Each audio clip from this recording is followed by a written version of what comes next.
All right. So welcome back to the podcast, the Management Scientist Podcast. This is part 2 of chapter 4, which was why is it criminal? And I have a very special guest today, my best friend Renee, who is going to give her kind of her thoughts, her opinions, what research she's done on the topic, which I started with kind of the political, like, why is it criminal? When did it start to be criminal? And then she's probably going to give more of a mental health, kind of insight into that. And I will give another trigger warning because we will be discussing again topics like overdose and self-harm and things like that. And I don't want anyone that might be triggered by these or have PTSD about it to get triggered. So this may not be the podcast for you to listen to, but I will have others. So I will let Renee kind of tell you what she does, and we can tell how we met and all that jazz too, but I will let her tell you what she does. So I am a licensed marriage and family therapist in the state of Tennessee. Currently, I work primarily with children and youth.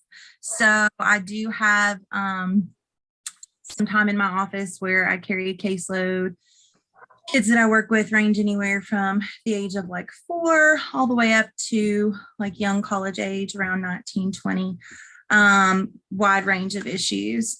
Prior to becoming an outpatient therapist, I worked as a foster care case manager for 3 years. And prior to that, I did 2 years in a youth residential facility, working mostly with teenage boys, some girls, but mostly teenage boys who had committed crimes in some way or who had been brought into the foster care system and were not found to be eligible for placement in a foster home. So that's kind of my history. My first 4 years out of grad school, I spent 2 of that opening a clinic for a community agency in McMinn County, Tennessee, and then the second 2 years doing the same thing for a different company in the same area before coming back to Johnson City. So I've been a therapist for about 10 years now. And I've been licensed for the last 3. I'm going to apologize in advance to anyone watching this who hears background noise because my dog is going crazy upstairs, and I'm sure we'll probably see a cat. Part of that chaos that's happening. So yeah, we'll end up seeing a cat probably walk through here, and neither one of us are podcast experts. I don't have like the noise filter, so it's all good. So the last week I talked about like how Reagan had started, the war on drugs, and most of it was racially motivated, and how it kind of different possessions got different years. And Renee had actually brought the topic up about why is it, that someone that could self-harm to like be detrimental to themselves is considered, like a medical emergency, but someone who does the same thing with, overdose, it's, considered a criminal. And like I said, I kind of gave, because that's where our backgrounds differ. I'm, very political. I'm very, legal. I kind of gave the criminal background of it. And so she's going to kind of give her opinion on it and talk about maybe some more of the, like, how addiction is a mental, issue, and, the more psychological aspect of it. So I'm going to let her kind of have at it. And then I'll, if I have any questions or can add anything, I will definitely do it. So I will let you take the floor, ma'am.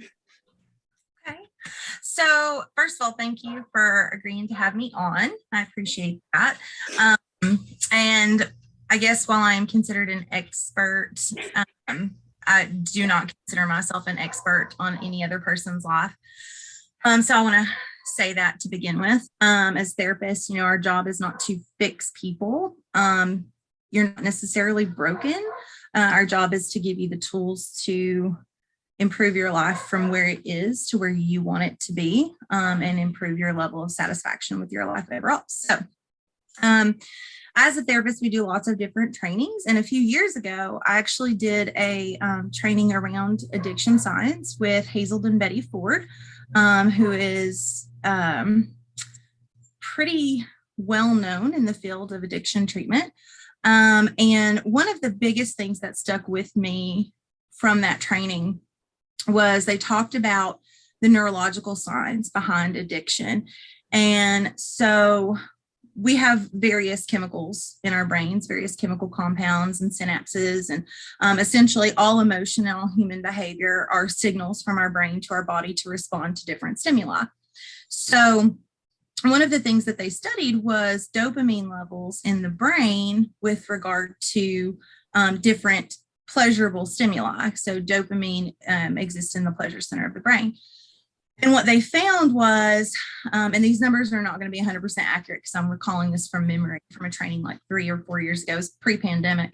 But what they found was that something like eating your favorite food might increase your dopamine level to, say, 100.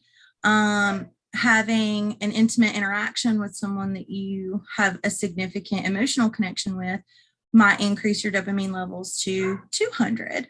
And those are pretty normal dopamine levels. Like we want to have those different happy moments.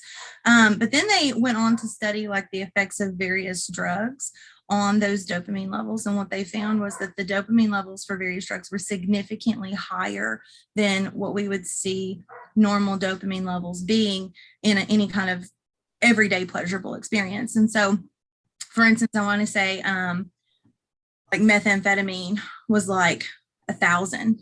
Oh, geez. Or maybe it might have even been like 1,200, something like that. And then, cocaine was up there in like the higher hundreds.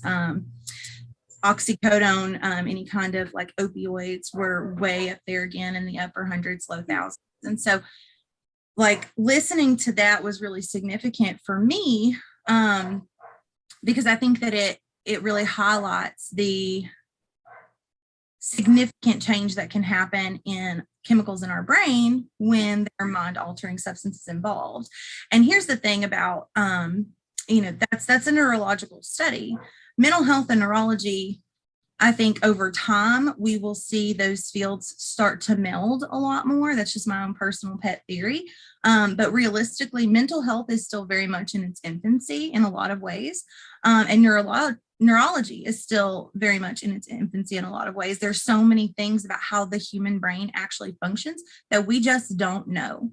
And if you look at mental health, say 50 years ago, 60 years ago, 80 years ago, it's significantly different now than what it was then. The mental health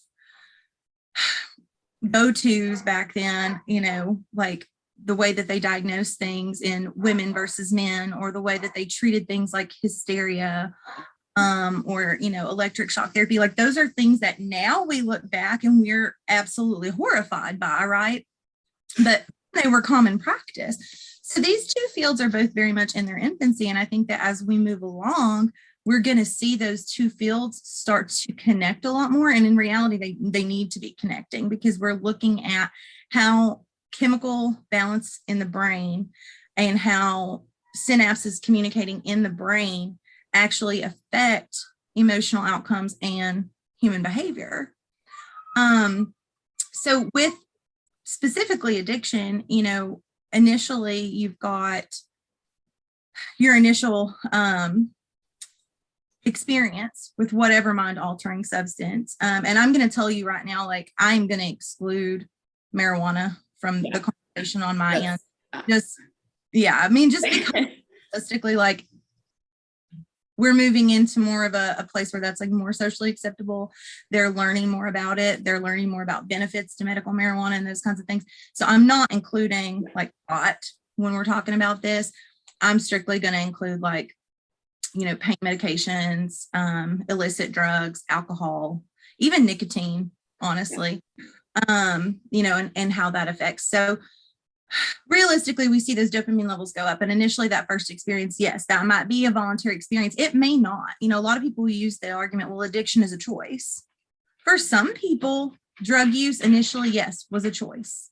You know, some people found themselves in a situation where they were maybe in a social setting and they were like, this is happening. I'm going to see what goes on with it. I'm going to try this out. But just as realistically, many people who find themselves in a situation where they're addicted, it was not an active, like, social party type choice. It was, you know, they had an injury and they were prescribed opioids for that injury, for the treatment of that injury.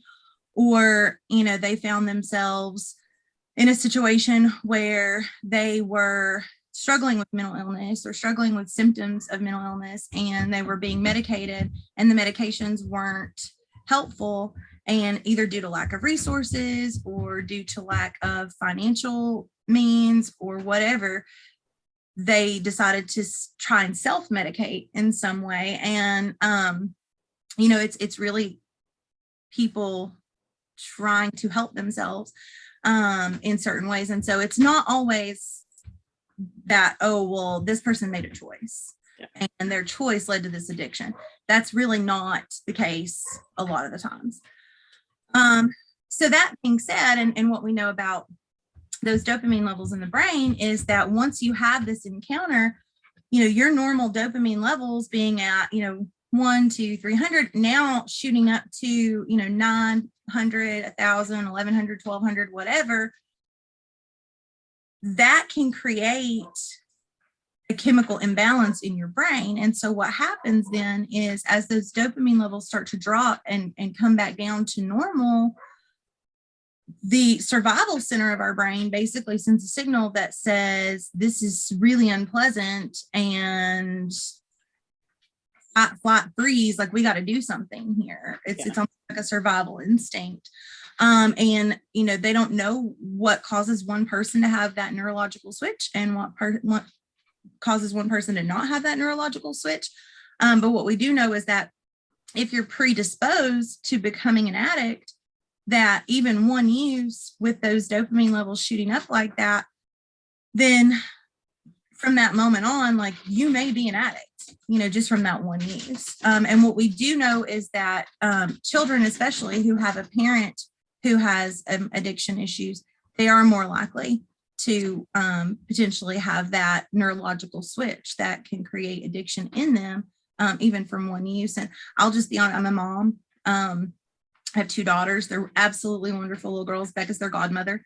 And I openly have talked to my older child. She's a preteen. I've openly talked to her about the use of drugs and alcohol because their father has had addiction issues. And so that is an open conversation that we have, not necessarily about his specific issues, but just that, you know, hey, this is something that exists in your family. And because of that, as you get older and you start going into these social situations, like, you need to know that if you drink alcohol, if you make the choice to use any kind of drugs, like, you could immediately become someone who struggles with that for the rest of your life. And so please take that into consideration when you're in these social situations as you get older. And, you know, if you're in a situation where you're uncomfortable, you need to get out of there, call me, no matter what. I don't care where you're at. I don't care what's going on. I don't care if you lied to me and told me you were at Susie's house and really you're in a field somewhere. Like, I don't care. Call me. I'm going to come and get you. We'll talk about everything else later, but first and foremost, let's get you somewhere safe. So if you're a parent and you're watching this and you have people in your family who have addiction issues and you have children, I would definitely encourage you that when they're old enough to understand that and process that, start having those conversations early and have those conversations often and let them know, like, I'm here to be a support to you, because we don't ever want it to get to that point. Yeah. From a perspective of children, what we know is that the ACEs studies have shown that trauma in childhood or in early adulthood is a significant indicator also of potential addiction issues later in life. And so obviously, I stated at the beginning of this, like, I primarily work with children, and that is my choice. I'm credentialed to work with adults. I can do marriage counseling. I do some family therapy. I really enjoy family therapy, honestly. But I choose to work with children because prevention to me is one of the most important things that we can do. If we can work through, and not to say that anybody necessarily ever like gets over trauma, but if we can learn healthy ways to process those traumatic life experiences, and we can get to a place where we still have a high sense of self-worth, and we still have positive coping skills, and we still have some resiliency about moving through difficult situations, then we can potentially prevent in advance unhealthy adults who don't have those skills, who are self-medicating, who are trying to numb out past trauma, or whatever the reason that they might initially start use. So we know from the ACEs studies that childhood trauma, early life trauma, trauma in early adulthood, that those things are all indicators of potential addiction later on. And so, with that, if we have means for prevention, that's great, and we need to use those. The sad reality is that in the United States, services for children and youth are really, really limited. Now, Johnson City, where I'm at, I think they really try to do a great job. And in a lot of ways, I think they succeed in that. So for instance, the Johnson City schools, they have a program with the company that I work for, and they pay to have mental health personnel in their schools there. And so we are placed in those schools. We're there every day working with students. The school counselors do an awesome job.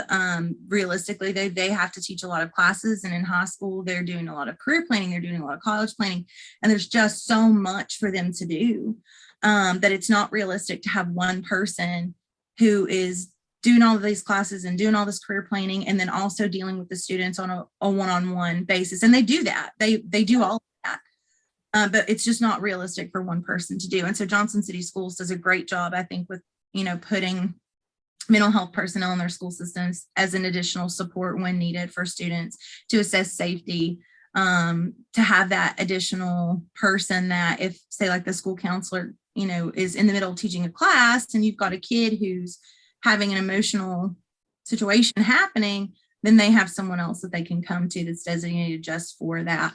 But in a lot of places in our country, like, that's not the case. There are wait lists. There are kids who don't have access to services. And I mean, even in places where it's very prevalent, like here, I mean, my office schedule, I schedule like 5-6 weeks out sometimes. Yeah. So I mean, even in places where it's prevalent, like, there's still so much more need than what we can actually cover. And so looking at, those ACEs scores and knowing how that then can lead to a greater risk of addiction in adulthood, we want to provide those prevention services, and we want to work on getting things in place so that we don't ever get to that point. Unfortunately, that's just not the case in a lot of areas. And so coming off of that, one of the things that we deal with a lot in mental health, and whether it's in the school system or in an office outpatient setting, is safety. And so we talk about suicide, we talk about homicide. Suicide obviously is a lot more of a prevalent conversation.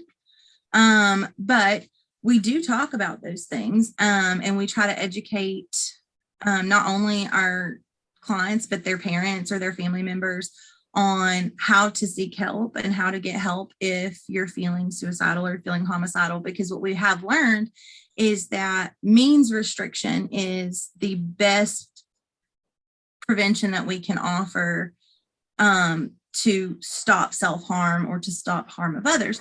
So if we can restrict those means, even for 24, 48, 72 hours, most of the time that urge for self-harm, the suicidal thoughts, the homicidal thoughts, those will subside. And then we can start talking around what was the triggering event, what was happening that we got to that place of, I don't want to be alive anymore. And a lot of times with kids, what we see is, it's not so much a desire to, I don't want to be alive. It's this situation is really hard and I don't want to be in it anymore. And I don't see any other way to get out of it.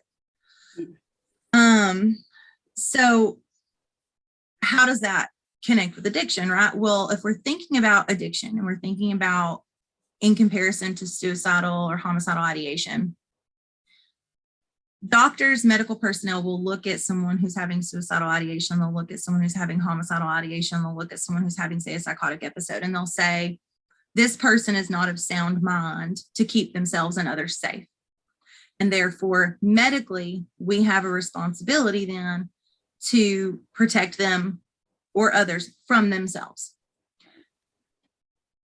But then a lot of times what happens with addiction is that medical personnel look at that and they say, well, this is a person who is choosing these life choices. They're making these choices and we can't help them if they don't want help. But there are so many times that I have sat with clients who genuinely, like, they wanted to end their lives. They genuinely wanted to end their lives. And excuse me, one quick second to mute myself.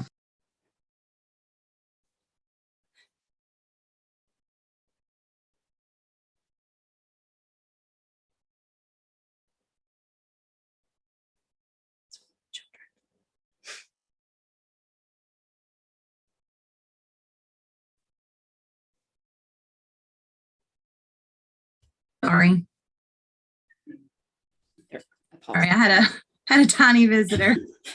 She wants some pause this. Okay, she wants some hot chocolate, and I told her after I was done, we would make that happen. Good deal.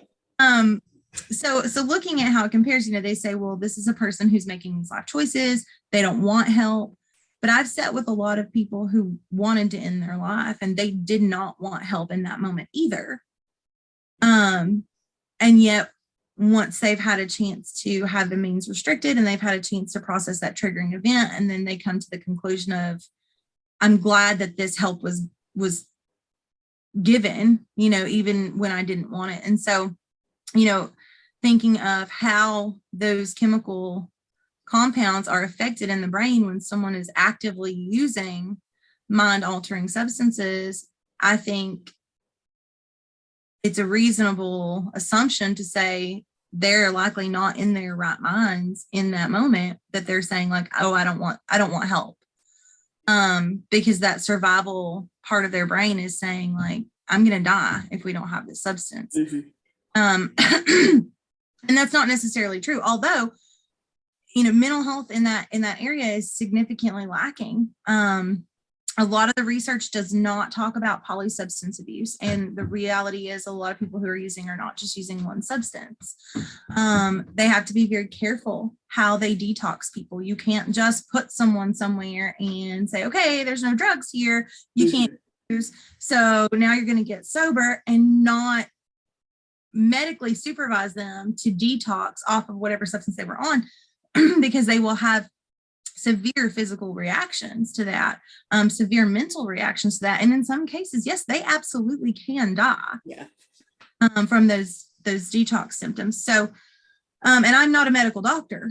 That is strictly from personal experience, not as someone who's used substances, but someone who loves people who use substances and has seen that process unfold.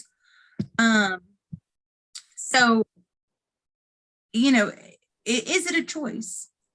I think that's one of the things that it comes down to. I think you could argue suicide is a choice. Yeah. I think you could argue that homicide is a choice. But if we're not in our logical minds, if our prefrontal cortex is not active in that moment and is not the leading voice in our brain at that time, then can we reasonably make those decisions? And I don't know that we can. Yeah. So, I've talked to some different colleagues, and, some of them have said, well, it's a slippery slope. Like there's 37 states that have civil commitment right now. Yeah. Meaning that if you have a loved one or if a doctor is supervising the treatment of someone who is actively in addiction, whether it be to drugs or alcohol, and they can see that, okay, this person is reasonably a danger to themselves or they're reasonably a danger to others, they can do an involuntary hold for up to 72 hours without involving a court system. And then they can involve the court system for a longer period of commitment without the person actually incurring any kind of criminal charges. Right. So I think that's great. The problem with that, and the reason that, some of the colleagues I've spoken to say, well, it's kind of a slippery slope, is that there's no regulation around how those states decide what to do with the civil commitment. So it varies widely based on what are the substances being used. It varies widely based on how long can they be committed by a court of law. So some states it's no more than 30 days, and in other states it can be up to a year. In some states they'll only do it for like illicit substances, and in other states, they'll do it for both that and alcohol. So it's not really regulated at a federal level. It's only regulated at a state level. Yeah. Based on the data from that state, which realistically the data that they have on addiction in the states may or may not be accurate, because I don't know very many people who are coming forward saying, yeah, I actively use methamphetamine, or yeah, I actively use cocaine. Throw me in this study. So where they're getting that data, they may or may not have a full picture. So they can't really get an idea as to how effective civil commitment actually is, because they don't have any real regulations as to how it's used. So they can't measure it accurately. They don't know the validity of it. And then, from that, the other thing that we see with addiction, whether there's civil commitment, whether there's, a voluntary program that people go into, the relapse rates are high no matter what. Again, a lot of research doesn't cover polysubstance abuse. Again, we're not just treating addiction. We're treating trauma. We're treating anxiety. We're treating depression. We're treating family dynamic issues. And addiction truly is a family disease. Do you think some of it maybe has to do with, because I know like where Renee works, I had actually talked to some people there too. You don't have enough resources to keep, because I know they said like if somebody needed a bed and somebody had been there for so long, they could actually have to kick one person out. And so they maybe not get all the way through. And that can be part of it too. That, and if someone decides, okay, I want to seek treatment, but then there's no beds available. Yeah. And now we're on a wait list. And what are we doing in the meantime? Yeah. And again, I think we have probably one of the better areas of availability. Yeah. In this area, we have a lot of mental health resources and supports. And so for people who are seeking treatment for addiction, like we have the crisis stabilization unit, for instance, and they go there for 72 hours. They help to detox them in a safe way under medical supervision. And then they try to find them a bed in a 28-day program, inpatient program. But if they end that 72 hours and there are no beds available, they're back out in the world waiting on this bed. And we're just kind of crossing our fingers, hoping that they can stay sober. Yeah. And even in NA and AA, they'll tell you like new people, new places, new things. Well, that's not that easy to do. It's super easy to say. Yeah. But it's not really that easy to do. And so when we talk about addiction being a family disease, like it legitimately affects every member of the family. And, if your family is a trigger, which is sometimes the case, but that's your only resource, how do you go new people, new places, new things? Because you have no resources to do that. So it is a sticky situation, and there's not, I don't think, a really good available setup for effective treatment. I think we have some things that are promising.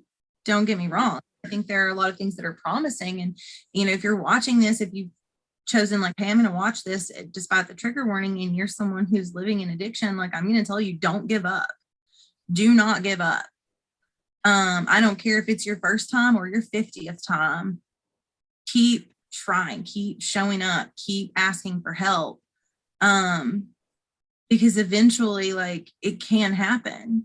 And if you feel like, your therapist or your doctor or whoever is not giving you the resources that you need, first of all, tell them outright. I say that as a therapist. I tell all of my clients when they first come in, if at any point you look at me and you're like, hey, you are not the one for me, absolutely 100% tell me that, because I am not going to take offense to that. My job is to get you the help that you need. And if it's not me, it's probably someone else that I'm connected with, and I can get them to you. If I don't get you to the person that you need, I'm not doing my job. Yeah. It's not about my pride. It's about your health and well-being. So tell them that. And if you tell them and they are still not giving you that, go find someone else. Go find someone else. Don't stay in a situation where you're like, this isn't really helping me. But I don't want to hurt my therapist's feelings. I promise you, we'll cry at home later on our own. Like, you're not responsible for our feelings. We're responsible for our feelings. Right. You're not. So, but if you are someone who, has a loved one who's addicted, know that, it is absolutely 100% valid to say, like, this person's addiction affects me, because it absolutely does. And there are resources out there for that too. There are family therapists.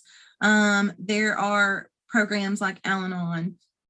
There are support groups like on social media, and those kinds of things. And so the best thing I can tell you to do is, if you love someone who's addicted,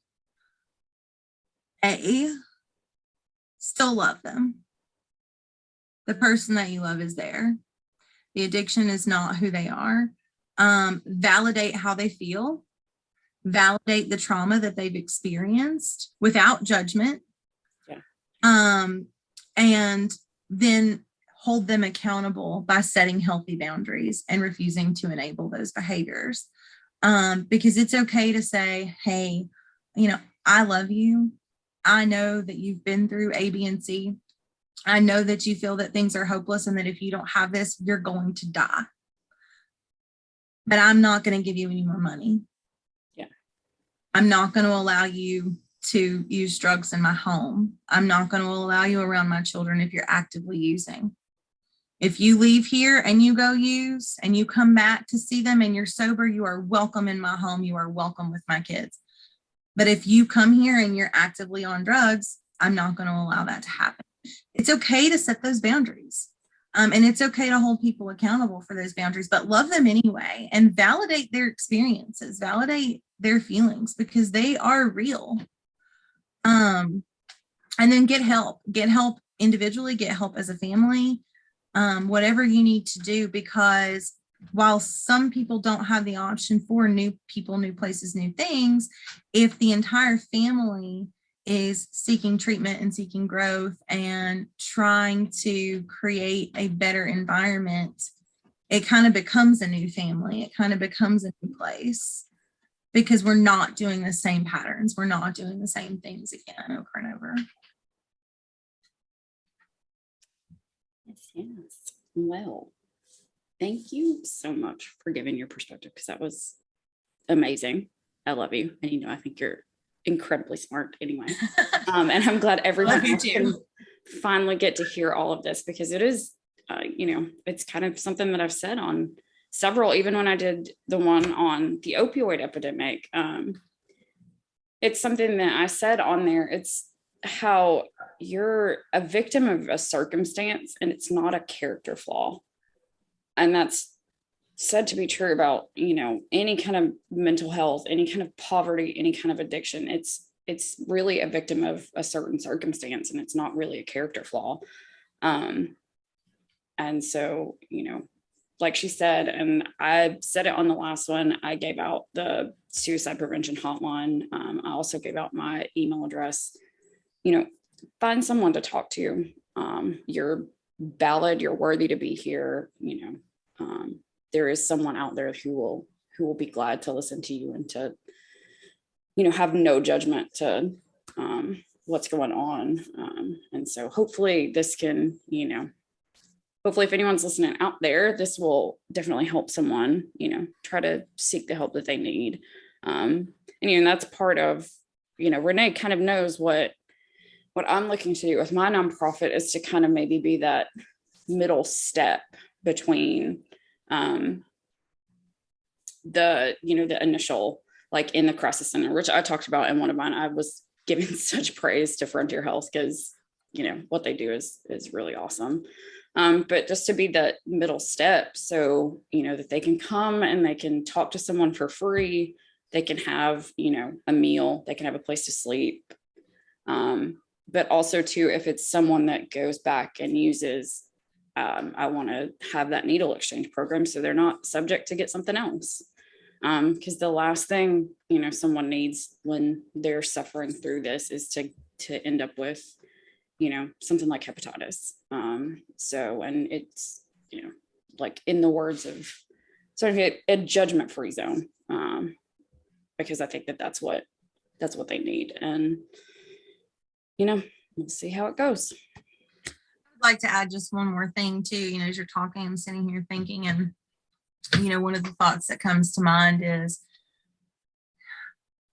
sometimes people, they go into these detox programs and they go into the rehab, the inpatient rehab, and then maybe they do an intensive outpatient afterward, or maybe they do therapy for a little while afterward. And then they're not using, so they're doing well. And so they say, oh, well, I'm going to stop therapy. But I want to make sure that it's clear and it's understood that, again, we are not just treating addiction. There are underlying issues that led to that point in your life. There are underlying things that occurred that took you down that path. And realistically, like, if you have an anxiety disorder, if you have trauma, if you have a depression, if you have a personality disorder or mood disorder, or, any number of mental health diagnoses that you can apply there, make sure that those things are being addressed in your treatment. Because if we're not dealing with the root issues that led us to the point of addiction, it's going to be a lot easier to end up back in that same place without any of the coping skills that you need to be able to manage, and then therefore we relapse. So just putting a Band-Aid over that symptom, but treating the whole cause. And I think that's what some people need to understand, that the people that say, oh, it was a choice. Well, I mean, they may have chose to do it the first time, but there was that underlying issue that was already there. And I think that's what, a lot of people need to see. We're still always going to have those people that are like, well, they did it to themselves. But I think the stigma is just, it's something that's come from a generation before that is, I said in one before that the Surgeon General in 2016 finally addressed the fact that addiction was a disease and that it was a mental health issue.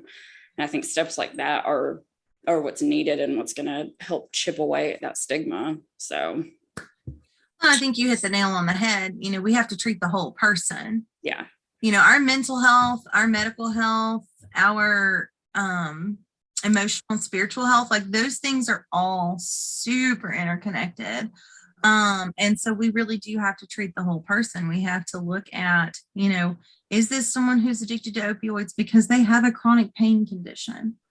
And if they have a chronic pain condition, like how do we help them to safely manage that pain without these risks of, overdose or, potentially misusing the medication prescribed? We have to look at all angles of that. And so I think you hit the nail on the head there, Becca. We have to treat the whole person. So true. Well, thank you again for coming on here and talking to me. Of course, I'm probably going to have her back on for another, maybe not quite so dark episode, but some more mental health related ones. But this is, definitely something that needs to get out there and it needs to be heard. And I'm very glad that I had someone that can definitely add some perspective to the psychological aspects and the mental health aspects of it in such an eloquent way that you did. So thank you so much for being on here with me. Thank you for having me. You're welcome. Well, I love your face, and I'm going to end this recording so we can still probably chat. But to everyone else out there, I'm probably going to take a week or so off just to enjoy the holidays, and then add some more topics like getting into the religion and LGBTQ and ageism and all that good fun stuff. So we will see you guys on the next episode.